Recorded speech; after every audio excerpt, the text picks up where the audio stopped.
দ্বিগুণ বেতন শুনতে যেন এক স্বপ্নের প্রতিশ্রুতি, কিন্তু এই স্বপ্নের ভেতরেও আছে অনেক প্রশ্ন, অনেক আশঙ্কা।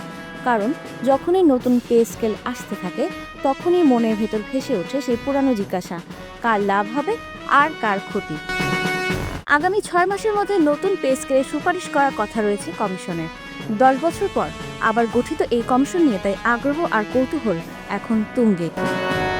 নতুন স্কেলে যদি বেতন সত্যিই দ্বিগুণ হয়, তাহলে কি সবাই লাভবান হবেন, নাকি আগের মতো বৈষম্যের দেয়ালই আরও উঁচু হয়ে দাঁড়াবে? জাতীয় বেতন কমিশনের এক সদস্য জানিয়েছেন, মূল্যস্ফীতির প্রভাব বিবেচনা করেই সুপারিশ তৈরি করা হবে। তবে বেতনের অনুপাত ধরা হতে পারে 8:1, 1:10 কিংবা 1:12।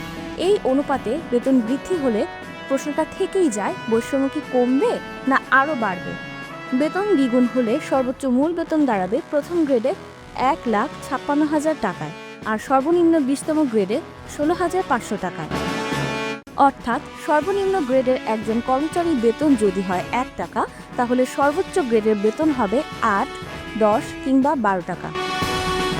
এমন হারে বেতন বাড়লে লাভবান হবেন মূলত প্রথম ও দ্বিতীয় শ্রেণীর কর্মকর্তা, অর্থাৎ নবম ও দশম গ্রেডের উপরের কর্মকর্তারা। অন্যদিকে 11 থেকে 20 গ্রেডের চাকরিজীবীরা আগের মতোই থেকে যাবেন বৈষম্যের ছায়া।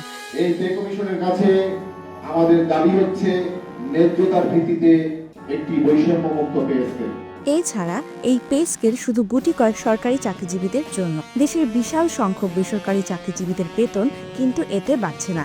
কিন্তু সরকারি চাকরিজীবীদের বেতন বাড়লে বাজার সিন্ডিকেটকারীরা স্বভাবতই সব নিত্যপণ্যের দাম বাড়িয়ে দেবেন। তখন প্রাইভেট জব হোল্ডাররা আরও অথই সাগরে পড়বেন। সুতরাং বৈষম্য দাঁড়াবে পাহাড় সমান।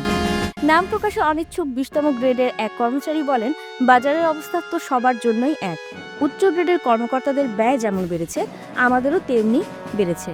1:8 অনুপাতে বেতন বাড়লে টাকার পার্থক্য থেকে যায় বিশাল। তাতে আমাদের সংকট কমে না, বরং বাড়ে।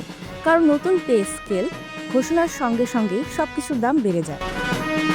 অর্থাৎ বেতন বাড়লেও যদি অনুপাত না বদলায়, তাহলে দিন শেষে কিছু মানুষই হয়তো হাসবেন আর বাকিরা তাকিয়ে থাকবেন আগের মতোই।